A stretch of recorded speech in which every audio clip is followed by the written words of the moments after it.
Okay. I'm gonna see one, you want to make sure you see 1 second before you tell me to go. You know that we're good, and then make sure I clap each time. So you want to start that, and then you want to start that. So you want to see both. You want to see both kind of. And then you clap. Most circles. Then you tell me, okay, I'm recording. Then you tell me to clap. I clap in front of my face. Rob starts asking questions. Okay. Good. Sweet. Okay. Okay. Get anal about this shit. I'm rolling, and you can give me a clap. Okay, first and foremost, I just want to say I appreciate your friendship. I appreciate you coming down here. This has been awesome, and would not have been possible without you, so that's great. And also, I want to ask you to maybe start us out with a prayer. Maybe just do your thing. I'm just going to do a prayer for us, you know? Okay. God, I just thank you for this opportunity to be a part of Rob's film, to be a part of Rob's life. I just thank you for all the ways you've been working in his life all these years, even though he doesn't see it. Tons of people praying for him, God, and I believe this is a lot of what goes on here is glorifying to you, God. Just people's coming to life, finding community, finding love, feeling like they can be totally open and honest with who they are and what they love. God, I just think you care about play. You've made us to play, and there's just a ton of playing that happens here, and I think that's just good for the soul. And so I just pray your hand on this project. I pray that it could open up eyes, open up hearts. It could get people out of their damp basements and dorm rooms and out into the world to experience, to love, to be in community. And that is the biggest thing I pray for this film, that you would just use it in the ways you've used Give a Damn and even more. And I just pray you be with us as I try to answer honestly and eloquently and concisely to all of Rob's questions. And in your son's name I pray. Amen. Thank you. And why I wanted to start out with that is because this is how we started together. We started as both kind of figuring out our Christianity. You kind of knowing about it, but you having a conversion a little bit before and really being all in. And then I just want you to talk about how we met. How we met, like when I started coming to youth group, and just tell me about your first experiences with me. Well, with Rob. Yeah, me and Rob actually went to middle school together, and I knew of Rob. He was a grade above me. I think I always thought of him as like kind of more alternative and gothic. And then once we got to high school, I thought of him the same way. He always kind of wore black or wore leather. Or, I figured I knew all about him, what he listened to. I figured, because I knew about Rob, I knew Rob, which I learned very quickly that was not the case. And I think people felt that about me too, that, they thought, oh, I hang out with this person, I do this, they know me. Maybe Rob felt the same way. I'm not really sure. But so I never really thought I'd hang out with him, and we had some overlapping friends. I think we maybe ran into each other like one time at a party, but I really got acquainted with Rob when someone says, hey, this is Rob Blair's coming to the youth group or something. I think I just saw him in the parking lot or whatever. I'm like, well, that's weird. Didn't expect that one. I wonder. But then I was like, oh, his sister comes here, and I'm friends with his sister, so that kind of makes sense, And then I remember the first time I really got to know something about Rob and learn Rob deeper was while we were at Chesterfield Billiards, where we were at a pool hall, and there was a jukebox. It was always $1, and you get like one song or something out of it. And I was like, damn, that's too expensive to play a song, And then Rob gave me $1. I'm like, and he's like, play a song, man. I'm like, all right, and I was too cheap to play my own song, but I always wanted to play a song, and I was just like, that was really interesting. Like, his approach was forceful, kind of like, do this now, but it was like, take my $20 right now, or take my money right now, or do something you're gonna love and gonna make you happy, and don't give me any lip about trying not to take away my graciousness. So I thought that was the first time where I was like, wow, this guy's much more giving and personable and than I ever thought. That's great. Is that am I being too elaborate? I think that'll work. There's some sound bites in that I think will be fine, and I like that story a lot because I feel like it's the seeds of me becoming me. I think that's great. Talk about Rob became a Christian. Just give me a short version of, you said he was at the youth group. What happened after that and becoming a Christian? Stop on becoming a youth leader and then talk about him being a youth leader. Just give me some sound bites about that. I mean, I think I'd actually been in Europe I graduated high school and I'd been in Europe at this place called L'Abri when Rob started coming, and so I kind of just heard about him coming there, and I think the roots of Christianity had already started to develop in him. He had started to build a relationship with one of the leaders, Mark Davis, and so it was already kind of growing. And then I had just hung around kind of in the background for a while. I was, just out of high school, so I didn't want to like be back in the youth group yet. I didn't want to be that kid that couldn't leave the church youth group. But then I, approached them, was like, hey, I'd like to be involved, and by that time, Rob had already kind of been playing a volunteer/internship role. And so we started hanging out even more. And then Rob would like organize a bunch of activities.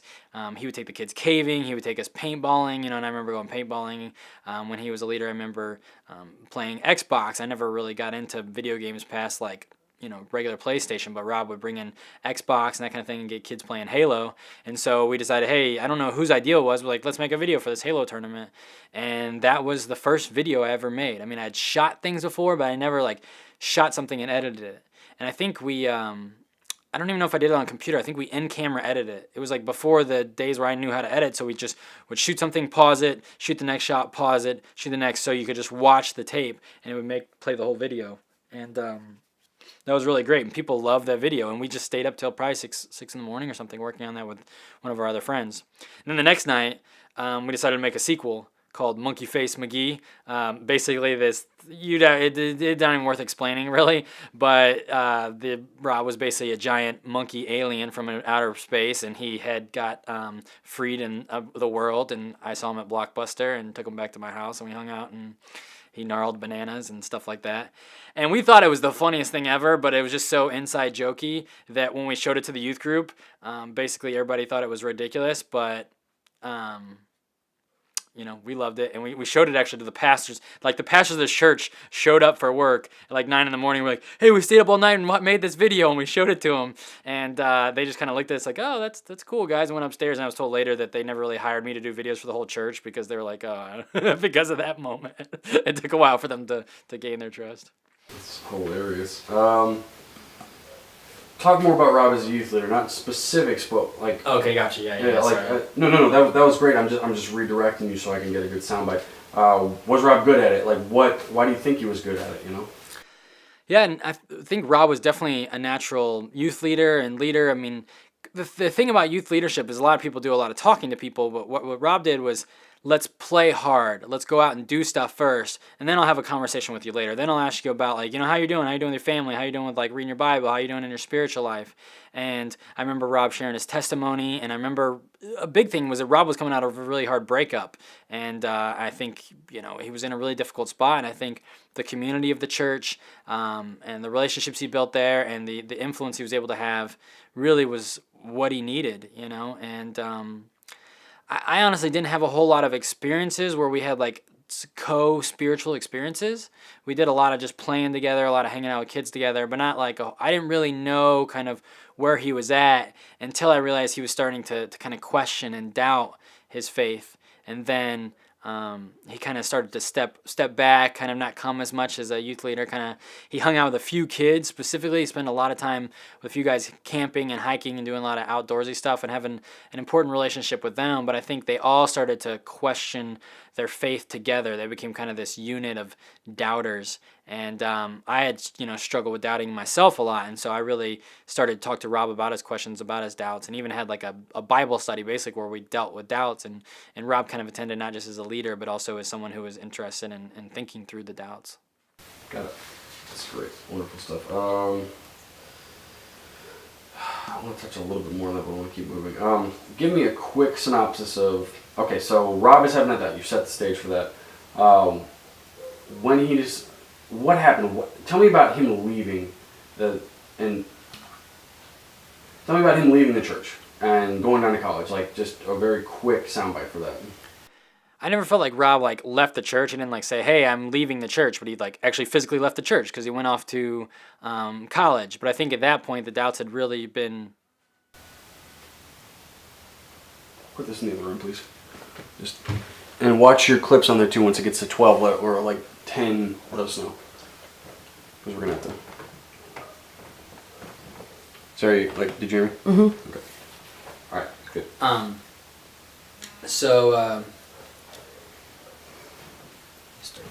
Yeah, let's start in the clip. Like, what's our time code? 9:39. Go ahead and start over Yeah. just in case. And what was the question again? Okay. Okay. I want it to be fresh. Fresh. You're You so guys good. ready? Yeah, once you got 2 circles, I'm ready. Alright. Go ahead. Okay, so give me a quick soundbite about Rob leaving the church and going on to college. Like, Yeah. I don't remember the time so well, like exactly what had happened, but I remember, I knew Rob was going off to college, so he never kind of said to the church, hey, I don't believe anymore, I'm leaving. He just kind of physically left and went down to college. And we kept in touch a little bit, for kind of Facebook, phone calls, that type of thing. And I knew he like got a girlfriend. I kind of went down there and, would party with him a little bit. We'd have a few drinks, hang out, nothing too big. But I could see as we went down there and talked more, he went from like kind of doubting to not believing to actually finding kind of a solace in a group of people down there who were atheists and who no longer believed, and then started getting involved in this thing called the Flying Spaghetti Monster, which is like a group on campus that were basically all atheists that said, there's just as much evidence that there's a flying spaghetti monster in the sky that there is a God. And so he started to really become a staunch atheist and even a militant atheist, and which was kind of the exact opposite of what I was doing. I was getting more and more involved in the church, and I was leading Bible studies. I was believing. I was trying to go deeper into my faith. And so when we hung out, we had a lot of things in common because we like to have fun. We like to do things, but we also started to really have a lot of deep conversations about kind of where our beliefs were heading. perfect. Okay, so stage is set for that. Rob goes down to college. You kind of maintain a friendship. He's going off the deep end with the atheism. He's pretty much said at this point, this is happening. He's left the church. At some point in that whole equation, you leave St. Louis, you go out to film school.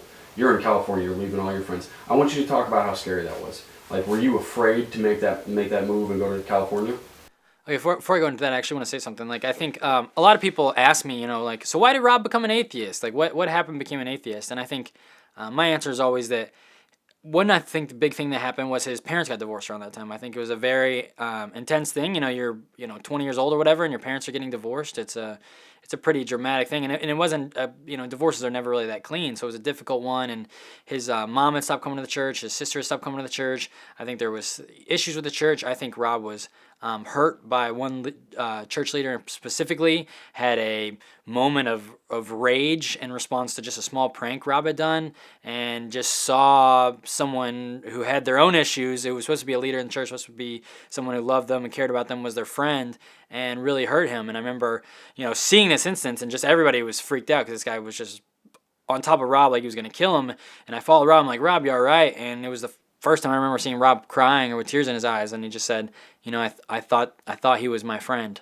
And I remember that being a really big moment because he was already in that kind of doubting phase. And so when that happened, it was like, dang, people can hurt people, especially in the church. And so I think the divorce, that issue with that leader, and then also, questions and intellectual doubts. I mean, there are things hard to understand about, faith and the Bible and all those types of things, and those things just got bigger and bigger. And with everything else going on, I feel like, and moving off to college and wanting that kind of different life or whatever, I feel like those are all elements of Rob leaving the faith.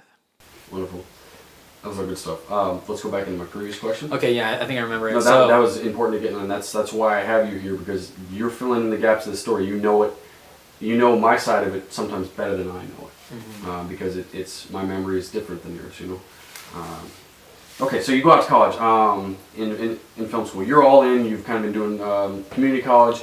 It's a huge jump in your life. It's just like, okay, this film thing that I'm kind of dabbling in a little bit, I'm going to do it. This is going to be my thing. I'm going to chase this. Tell me about that experience and how afraid you were, if you were at all.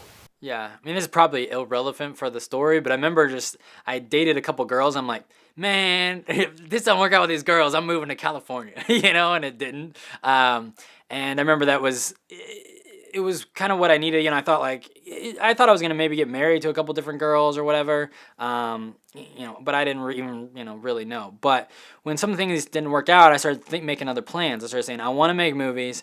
I know there isn't like that great of a school in St. Louis. I've always wanted to be at LA. And I've always believed that God had a vision and a plan for me, that I was supposed to make important movies that changed the world. And so I thought, what better place to be than Los Angeles, Hollywood, where all that stuff goes down. And so I actually just researched. I never been to a Christian school. I'd always went to public school, so I was like, I want to go to a Christian film school. And the first one that popped up was a school called Biola. I started watching the students' videos, and they were excellent. They were like way above anything I had done before. And so I applied, and I got in. And so I decided to move out there. I mean, it it was something I'd always talked about and always thought about doing. And so I've never had a hard time. I went to Europe for a couple of years. And, my family always lived different places. So traveling, moving, it was hard to move, but I was kind of done being the church leader thing. I'd done it for a long time. I was just at this crossroads in my life, and it was an exciting adventure. And every big step in your life, you kind of get nervous about, what if this is a bad idea? What if this? But then once you get on the road and once you're moving, you're like, this is awesome. This is what I need. That's great. So you're out there, your friendship with Rob gets more distant. Like you don't have time. You weren't really that close in the first place, but you've kind of established that through exposition and your dialogue. Tell me about Rob coming out to California. Like, how do you remember that playing out? Did Rob suggest it? Did Dan suggest that? Just tell me about that. I actually don't know how Rob came out to California. I don't know what the conversation was, but I think we were just keeping in touch. I mean, Rob was actually, as far as a lot of my friends, was, despite him not being like probably one of my best friends, he was still a good friend, but he was also good at keeping in touch for whatever reason. We had done it from St. Louis to Springfield, which is 3 hours, so it wasn't really that much different than doing it from Springfield to LA. And I think he had spring break from college, maybe the same time I had some kind of break, and he was deciding to travel, and he had another friend out there, and so one thing led to another. I think I might have mentioned, hey, I want to go hiking, I want to see things. He's like, let's do it, I'll do this, I'll do that, and so it happened. Rob came out. I think we hung out for a little bit. We went to The Price is Right, which was like hell. I mean, that thing, you wait like 8 hours in the heat just to like stand in this small little room and hear Bob Barker rip on people, So it's it wasn't the best of times. But then we drove out to Yosemite, and neither of us had been out there, and it took forever, to rapping through the woods and the windy roads. But then you just come out, and you're just like, wow, this giant valley, which is Yosemite, and it's a place where you can imagine dreams start happening. And so we start hiking, we start going off the beaten path. Just that same thing we brought to the movie, hey, like to, staying up all night, doing crazy stuff, breaking boundaries, just being like, it's almost hyper focused with each other, or like, I don't really know how to describe it, but it's just like, dude, what about this? Yeah, let's do that. Just building on one another idea-wise. And, we're climbing up to waterfalls. We're getting these great shots under waterfalls. I'm trying to film things. He's trying to film things. And we're taking pictures and just trying to capture moments. And I tell him, hey, I went to Africa 2 years ago, Rob. And I'm thinking, like, I've always thought, at film school, I should make this movie that kind of addresses that. All these people go to Africa. All these people see infomercials and never do anything about it. And I want to do it in a fun way. I want to do it in a crazy way, this and that. And I'm thinking about traveling and talk to some people. And I don't think anybody else is going to go with me. And we still don't know if I was like, hey, you want to make this movie with me? Or if he's like, I'd go with you. I don't really know what happened. Rob might know better than I did. But, next thing I knew, he was saying he wanted to go. And then I was like, is this a good idea? I don't know. At this point, we were believing totally different things, and I was like, man, Rob was just a wild guy. He wasn't like, always had his dots in a row. He was kind of he's always been a free spirit. And it's like, all right, I don't know how this is gonna go. But then as we started to talk, it's like, well, no, this is great. This is, thinking story-wise, this is a great dynamic. Kind of that conflict character, that guy who doesn't give a damn, who doesn't share my same beliefs, who kind of is like, I don't know if that's my job, but just wants to do an adventure and is crazy enough to do it. And I think being in Yosemite, doing that together, I was like, well, I think we can do this because we've done it before and we're doing it now. Great. One quick little thing I want to add to that section before I move to the next one. Talk about my first experience doing film work, like in Yosemite. Like I randomly had a camera that I bought, and I just had a video function, so I made my first video. I want you to talk about Rob's first video. And when we were at Yosemite, this is like 2007, so this is kind of pre-DSLR shooting. I mean, HD technology is just starting to really kind of kick in, but we didn't totally have access to it. And now these regular point-and-shoot cameras were actually just shooting like kind of standard def video. And Rob started just shooting stuff. I didn't even know sometimes. And there's shots of like, what are you doing? And he's like, I'm filming, idiot. And I'm like, oh, like, well, you got a camera in your hand. I didn't know you were filming with it. And so it was just great stuff. And I didn't realize how much he was getting and how many pictures he was getting. But he's always kind of been a documentarian. He's always documented his life for whatever reason, he just does it naturally. He just captures everything. And so then he put a video together. I don't even think I asked him or really cared that he was making a video, but he did, and it was pretty good. And I really liked the music and how he put it together. And he basically taught himself. Cool. Now talk about, at this point I started making... How's our time on our clip? You're at 10 minutes. Okay, switch it up. I Yeah, can probably transition into the next thing, but do you want to hear... You probably need a question on there too, just in case. What question? Oh. I'm going to transition you into... Yeah, it might help you having the question so you know what I'm I answering. think so. He's making videos. He's kind of dabbling in this thing. He's teaching himself stuff. He's not very good at it, but he's having fun with it. He's kind of... It's the first time you ever saw Rob run with something. Tell me about Lansing, Michigan, and that experience with Actual Lake. Okay. So my roommate in my first year of college was this guy that basically didn't really do his schoolwork and kind of just sat around and watched like cartoons and stuff, but had this idea that he was going to be one of the first students at our school to shoot a whole feature film in the summertime. And he made this like epic film in the woods of Michigan where it was going to be like Chronicles of Narnia type thing, and been writing the script and working on it all year. And I was like, hey man, how can I help you out? He's like, well, you could come up here and shoot the behind the scenes video. And so I'm like, all right. So I get home to St. Louis, and then he says, I need more people. And so I call all the people that I think are crazy enough to come, and obviously Rob's one of those people. And so me, Rob, one of Rob's friends, and a couple other guys, we drove up to Michigan, and we just started working on this movie. And our friend had taken out $50,000 in educational loans to make this movie. He rented the cameras that George Lucas shot Star Wars with. So basically 90% of his budget he spent on cameras and flying people out there. So he had almost zero money for anything else. He put us all in one house. There was like 6 people in a room. We were all sleeping on a floor. And but in some ways it was a blast. You know, we worked 12, 14, 16. I remember one day I think we worked a 21 or 22 hour day. And we just worked like crazy. Ate nothing but pizza. And me and Rob got time in there to talk about Give a Damn, to kind of expound on the ideas. But Rob got his chance to shine. I mean, he became the key grip, which he didn't know much about film, but the next thing you know, he's like in the truck with all this professional equipment, learning all the equipment. The gaffer was teaching him everything he needed to know, and Rob was everywhere. And halfway through the filming of it, there was like a mutiny on set, and everybody didn't like what was happening, and half everybody left. And so then at that point, me and Rob's roles like grew, and I went from behind the scenes filming to producing this movie for my roommate and organizing everything, making everything happen. And me and Rob were just doing it, you know. We're like, just like we did Yosemite, just like we did our first videos, we're in it. As everybody else left, as the situation became crappier and crappier, we stayed because we love to push ourselves. We love to stick with things. We love to just be in community and see something that's a dream come to life. And our buddy, he basically got kidney stones. He got sick. He ran out of money. 2 weeks into this thing, the movie crashed. But the roots of filmmaking together were set in place, and nothing could stop that. That film never got finished. I was able to make a short documentary out of it. It became a feature-length documentary that never was released because the guy basically said he would sue us if we released it. But that camaraderie, that knowing that together we had what it took to push through the difficulties of what filming is, push through the long hours, push through the lack of food, the uncomfortability, the frustration, but maintain a rather positive attitude together and connect in that, planted even a deeper seed than Yosemite had, and you know, our earlier videos had. It said, okay, we can do this. Beautiful. Okay. I'm adding a lot of stuff to my thing, so I'll keep you moving on shit, but I'm kind of seeing the story as we talk, you know, like I need to...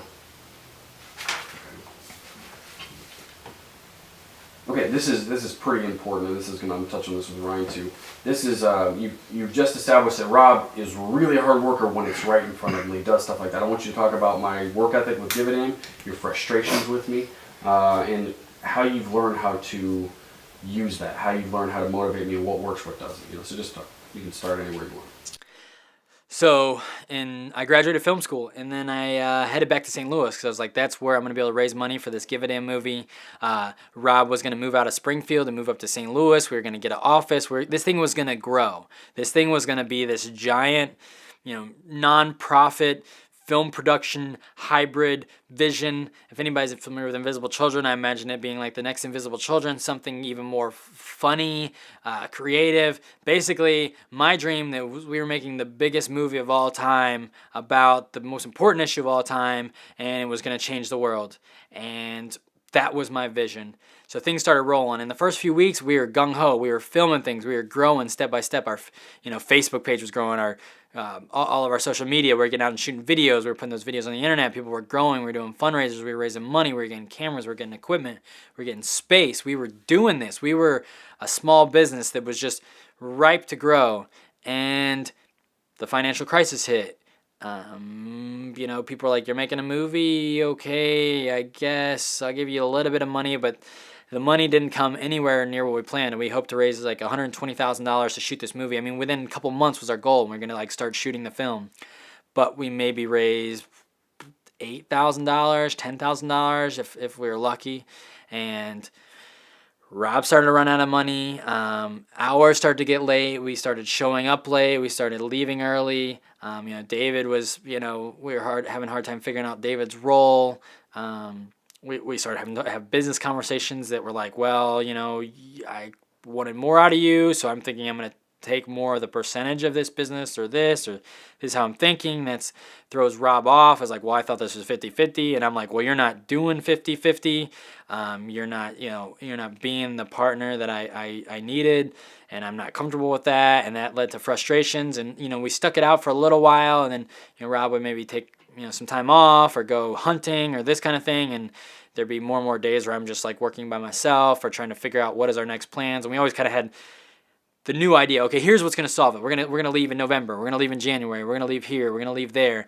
And just something would happen. We wouldn't raise enough money. And I remember we had a big fundraiser the November after we started. And, before that, Rob's like, I'm going to take a break. I'm like, okay, all right. Well, we'll continue on and just do what you need to do. And then we had this fundraiser. And he's like, never mind, I'm full blast and we're doing this thing. And then a couple weeks later, he was gone. It was just like up and down and up and down. And I was like, is he in? Is he out? Is he in? He's out.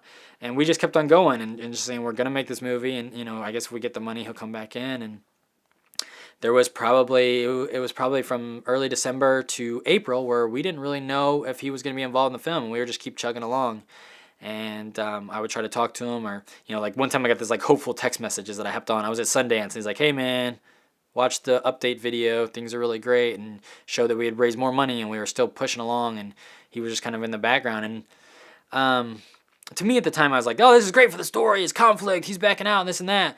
But then other times we're like, that guy's a jerk, like we were supposed to do this together and he's just leaving me hanging, and I'm in this people's basement now. We moved out of the office just working all alone, and it was really difficult. And I think at that point it was just like, I was like, all right, I can't really fully depend on Rob. I have to figure out a way to kind of use him and get him involved. And then we started raising more money, and so I went and visited him and said, hey, are you going to do this with me? And we filmed the conversation, and it was a really important conversation with clips that ended up in the final film, but basically where we shared our fears, what we were worried about, where we were really at. And slowly but surely, Rob started to get back involved, started to come to meetings, started to get involved in the planning. And I think the thing for Rob is that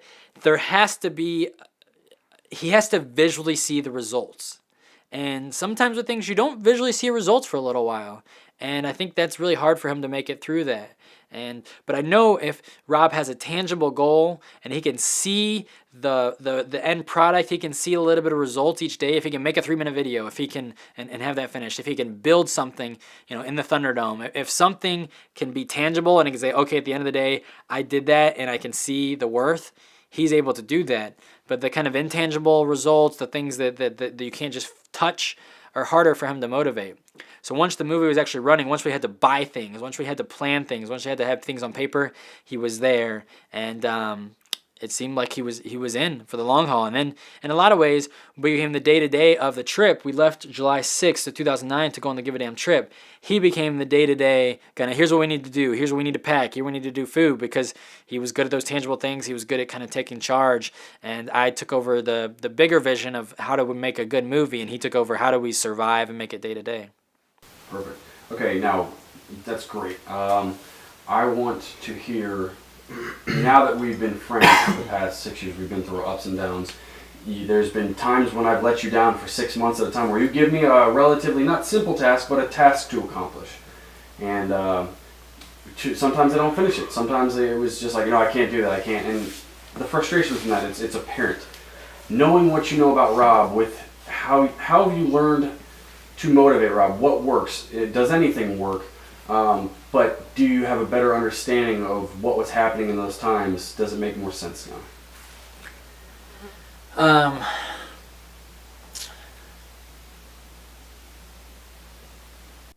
So I mean, still to this day, I mean, it's we shot the movie in 2009. It's 2013. 4 years later, I asked Rob to write a book. But once again, a book is intangible. I said, hey, you got a journal, like, do this, like, have a vision. I want you to, he's a great writer. So I was like, put this on paper and this kind of thing. And, I would push him and I would call him and he would work a few hours and then I'd touch back base with him. Have you done anything? Oh, no, man, I'm so busy. I'm running around doing this and that. And in my head, I'm like, bullshit, just do it, like, just step up and don't give me excuses, But I'm like, every time I kind of come harsh on him, he might share something where I was like, okay, yeah, I guess that is pretty difficult. I didn't think about that, But then sometimes I kind of feel like he's just pulling the veil over my eyes. He's just leading me. I'm like, I'm too nice, But it's like, but also I'm not paying the guy, Like, I'm not like, So it's kind of like, I'm telling him I will pay him or this and that. So there's kind of this balance. I never kind of have that leverage for Rob, Like, I never. And sometimes I think there's been times where I paid him, like, I'm paying you, and he's like, yeah, I don't really care, But most of all is I don't have that leverage to push, and so I've described working with Rob as kind of like one of those finicky actors that you're like, you make sure they got the food right and their drinks and this kind of thing, but if you handle them right, you get this incredible performance, And so that's the one way I've always described Rob, is that I try to kind of, I think about the conversations when they come to business, when they come to friendship, it's just being friends, and we've kind of been juggling both for 4 or 5 years now. So, 6 years now. So those are two different things. But when it comes to the business conversations, I'm like, all right, I got to handle this delicately and be creative and think of compromises and think of ways to convince them that things are worth it or that type of thing. And, but then we started touring the film and we started showing the film. And at first he was like, you get up there and do that, and you do the thing. And when I had to like come up with a vision and a message, are we running out of time? Yeah. Okay. You got probably a good stop point in that and talking about when we started touring the film. Yeah. And I want to say one other thing about when things are your baby. Yeah. Okay.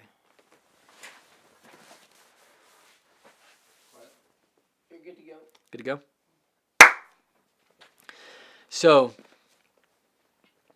when we first started touring Give a Damn, we had this giant premiere. Well, honestly, we did a lot of test screenings, but our first like big screening was at our church, our old church that Rob had became a Christian at, that we had met at. So it was kind of, it had a special place in our heart to show it to these people. About 150 people showed up, and I was going up there doing Q&A. Rob was like, I think I'm just going to sit back. And he just kind of sat back in the back row. And I just kind of worked the crowd, and I loved it. And I came alive, and I think maybe he saw like, that looks like fun to kind of have the crowd in the palm of your hand and asking questions. And he was also called out by some girl that's like, Rob's right here beside me, and he survived a plane crash. And it was a funny moment that kind of got him involved. He couldn't hide as much as he wanted to.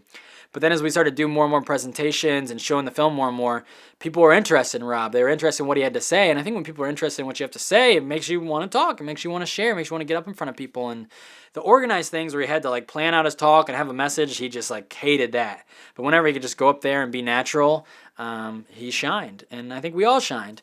And the great thing is that we had tons and tons of opportunities. At this point, we probably had 80, 85 screenings of our documentary that are like public and big, and Rob's been there for nearly all of them.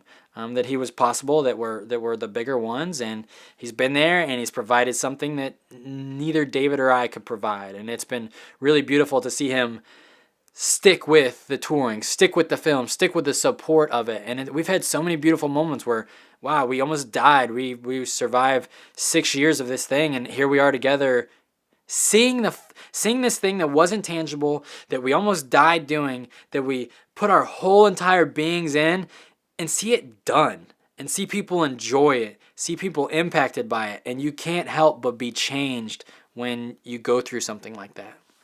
Great. And let me say something about babies. And I think one of the hard things about motivating Rob is that Give a Damn wasn't really his baby. Maybe his adopted child, maybe his cousin's kid, but it wasn't his baby. It was mine. It was my vision. And so one thing I've learned is when something isn't the other person's baby and they haven't made it their baby, it can be hard to motivate them. They don't feel that same way you do. They don't feel that same ownership.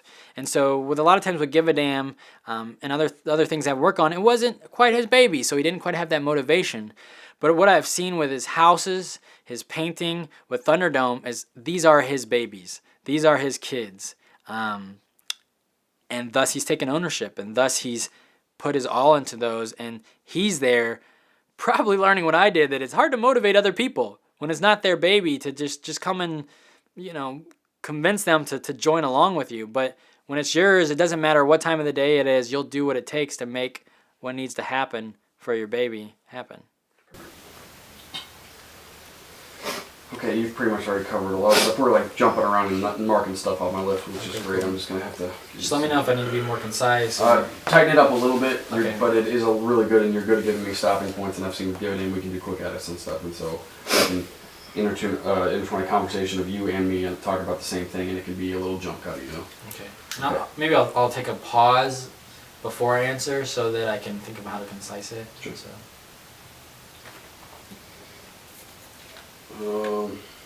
Talk about David. I'm going to work him into the story. I think he's going to be an afterthought, but I want to have some lead-ins to David. Tell me about how David fits in to the Rob and Dan youth group experience, and just like how you guys met him. But keep it short. So David was 4 years younger than us, I think, and he was like a freshman in high school when I had just graduated. But he was one of the students while Rob was there as a youth leader for the short year that Rob really reached out to, that wanted David's always, whatever it was, if it was active and crazy, he wanted to do it. And so when Rob's like caving, paintballing, everything that Rob was in for, David was like down. He was one of those kids that was always at the youth group, probably going to multiple youth groups. So he really latched on to Rob's activity and leadership and just wanting to be a part of fun stuff. And so they initially built a relationship there. Okay, that's great, Leland.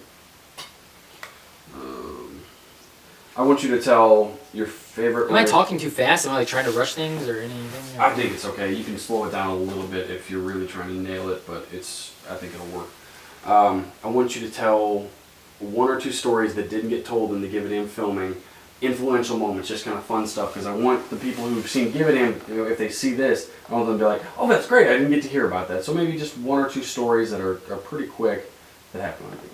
Should I tell your aunt and uncle story? Like, or you want a funny story or a sad story? Funny, just fun things or things that were influential in your life. Okay. The aunt and uncles, that's another thing. Okay, funny things. Tell Kentucky. Kentucky's a good story to tell. Which part of Kentucky? You can tell the fight. Truncate the story down to the fight. Just, we had a fight, and then and then got in the back of a truck, went chicken coop. Okay, you want to hear that story? Yeah. Okay. So during okay. So Give a Damn was 150 hours of footage, and we had to turn it into an hour and a half movie. So tons of stuff got cut out. One of the craziest sections that got cut out is the whole hitchhiking portion. It was so nuts. Like, we never knew who was picking us up, where we were going to be. It took usually at least 2 hours to get a ride. I mean, there's times we were just walking down the interstate, cars swerving past, just flying past us. Cop picked us up. The last ride we got before, it was the second to last ride before our big ride to D.C. was like a meth addict, we get in the car, and he's like, hey, how's it going, guys? And one of his first questions is like, hey, you guys do meth? And we're like, I remember Rob saying distinctly, like, I heard that's addictive, And he's like, oh, no, man, I get some home Friday. It's all gone by Sunday. And we're like, okay. Rob's looking at me in the back seat like, all right, if this guy gets crazy, I'm going to choke him and you're going to take the wheel or what, it's just like looking at each other like, all right, get ready for whatever may happen. And the guy tells a story about the cops and almost like all these crazy things, and then just drops us off at a gas station in the middle of nowhere. So, lo and behold, somehow David decides he wants to tell me that I no longer need to be dating my girlfriend at the time and that she's no good for me and all these different reasons. And I'm a pretty patient guy, so I let him talk at me for like an hour or so. unbeknownst to me, he tells Rob that, hey, me and Dan are going to have this conversation, so if you could give us some space. When you're hitchhiking and you're in a gas station in the middle of nowhere, where else do you have to go? I mean, Rob basically went around the side of the gas station over by the dumpster and just kind of, I guess, was sitting there or whatever, but he couldn't help but hear this conversation where David's like trying to tell me what to do with my life, basically, and Rob just freaks out of nowhere. I see this guy come raging around the corner, and I'm just like, what's going on? I have no idea why he's so mad, and he just starts cussing and yelling, mostly at David, because he's like, who are you to tell this guy what to do with his life? I'm tired of this crap. I'm tired of being with you guys. F this, F you, bullshit, beep, beep, beep, and like, me and David are kind of stunned, like, he is flipping it and losing his lid. In the middle of all this, a guy comes out of the gas station, and with a 12-pack or a 24-pack, say, hey man, they're going to call the law on you, but you can come sleep in my backyard. And we always had a rule that anytime anybody had an idea, we kind of bounce it off each other. Rob's like, sounds good, like in the middle of yelling at us. And we're like, oh, geez, And the next thing you know, I'm pissed off at David because he's trying to tell me how to live my life. Rob's pissed off at David because he kicked him out. Rob's just pissed off at me probably because I'm just there. I'm pissed off at Rob for being a jerk and yelling and, always kind of being an asshole in my opinion. And David too, So we're all just pissed off at each other. We're riding in the back of a car. Wind's hitting us. We're kind of freezing. Every one of us is like, I want to be home right now. Guys chugging a beer in the front seat, rocking out, going 60 miles an hour down a 25-mile-an-hour country road. We show up at his house. It's 1 a.m, puts us by a fire, gives Rob some moonshine, brings out these shady sandwiches. And I'm like, I don't know if this guy's going to try to poison us because a bunch of his like redneck buddies show up in the middle of the night. I mean, it's a weekday and they're like partying and smoking weed 1 a.m. on a weekday. And I was like, these guys are going to, who knows what they're going to do to us.